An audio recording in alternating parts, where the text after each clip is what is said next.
launched its first store in Powai in 2002 and since then has a well-established presence in 189 locations across India.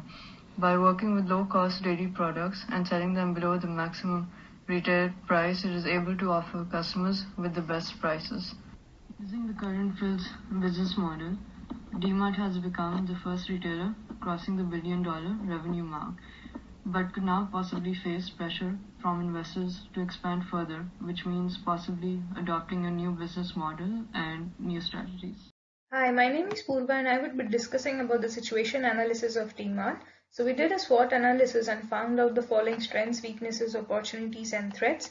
In terms of strengths, the biggest strength of DMart is providing goods at low prices and providing huge discounts. For the weaknesses, DMart's competitors are situated inside famous malls, whereas DMart, on the other hand, has standalone stores. This seemed to be a big disadvantage for DMart. In terms of opportunity, DMart has its current stores mostly in the suburbs and the city market still remains untapped. In terms of threat, there are the changes in consumer preferences and their attraction towards online shopping is the biggest threat for DMart. We did a pestle analysis that helped us to understand the macroeconomic factors that affect the DMart's business strategy. And if we consider these factors, they impact in a positive way as well as in a negative way. If we consider the political factors, we can see that the government is pretty stable in India, but there are also problems due to changing trade regulations. On the other hand, if we consider the technological factors, there is a rapid expansion of IT sector happening, which is a great opportunity for DMart, but if it doesn't take the advantage of this opportunity, then the same e-commerce and the IT sector can be a threat for DMart. The 5C analysis provides us with a summary of the situation analysis that we have done so far. So in terms of company, we can see that the DMart maintains good relationship with suppliers and also has a pro-innovative culture amongst its employees. In terms of customers, the target segment is mostly the middle class consumer and people with low grocery budget. It maintains an agile and flexible supply chain, and this makes collaboration easier with their collaborators. In terms of competitors, there is a high competition happening because of Big Bazaar, Reliance Fresh, and this forces them to keep its prices low. The climate is favorable, but in terms of inflation, it exerts a strong impact on the pricing structure. Based on the previous analysis of DMart background, the major problem for DMart is whether it should expand the market to national. It faced the pressures from its shareholder who are hoping to expand the market because it is uncertain for DMart to consider the adjustment of business model, customer diversity needs, and intense competition in the market. So there are three variable sub-questions for DMart to concern. While DMart business model bring the initial success for itself, the competitors were increasing and going out with different business model to attract the customer in the market. Since DMart business model compared with other competitors, they have some shortage. This will influence DMart to expand the market. For example, compared with the competitor, DMart have the limitation of its location and product selection. India lies subcontinent with 29 states wider a country, so this design Indian customer in different areas have diverse needs and customer behavior. But the limit category of DMart product offering hard to satisfy all the customer needs in different areas. If DMart provide more kind of the product, it also will increase the cost of the company as well. DMart face the competitor from online and offline in the grocery market. Besides, customers more and more prefer online shopping. This is benefit for the growth of online player. Because the competitor in the market bring the different benefit for customer, this will bring the fit for DMart development as well.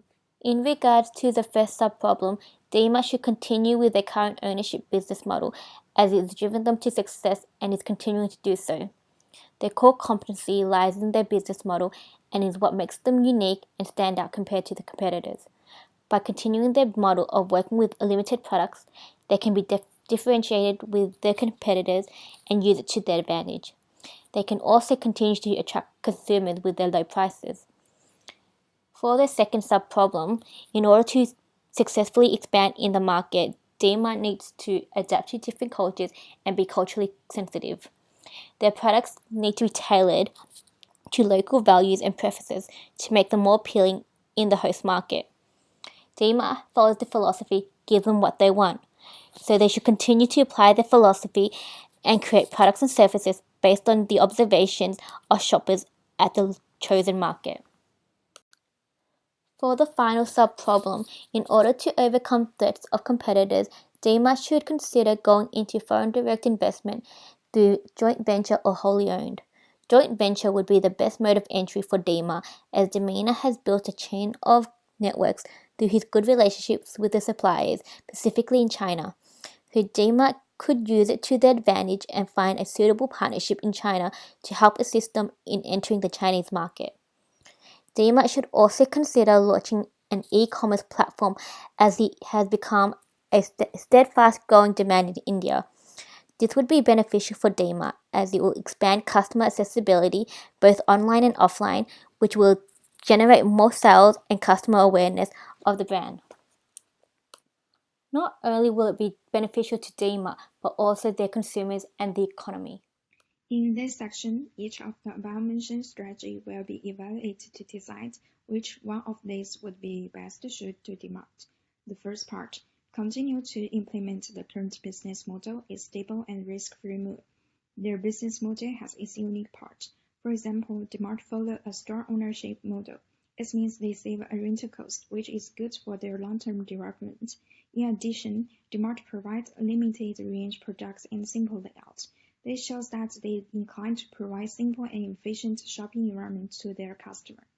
In contrast, it brings uncertainties to the future development of the Dmart. Because the rapid development of the shopping culture, more and more new entrants and competitors seize opportunities to enter the market. Their business model has some difference compared with the Dmart. For example, Dmart does not sell the high-end products in the private brand. However, Dmart competitors offer a wide variety of the products to attract customers. The second part, Dmart further expansions requires adapting to the different cultural backgrounds, which can meet the customer needs and wants in a sense. Moreover, it is more conducive to the Dmart development, survive, and long-term benefit. However, Dmart needs to spend long times on in-depth marketing research on local culture and customer shopping habits. Also, the companies need to have the adequate budget. The third part, appropriate joint venture partners not only provide corresponding financial support for Dmart, expands its skills. Besides, the joint venture partners understand more about local development status and has unique resources. On the contrary, the power of the culture of the Dmart will be weakened. Before making important decisions or strategy, they will be discussed with their joint venture partners.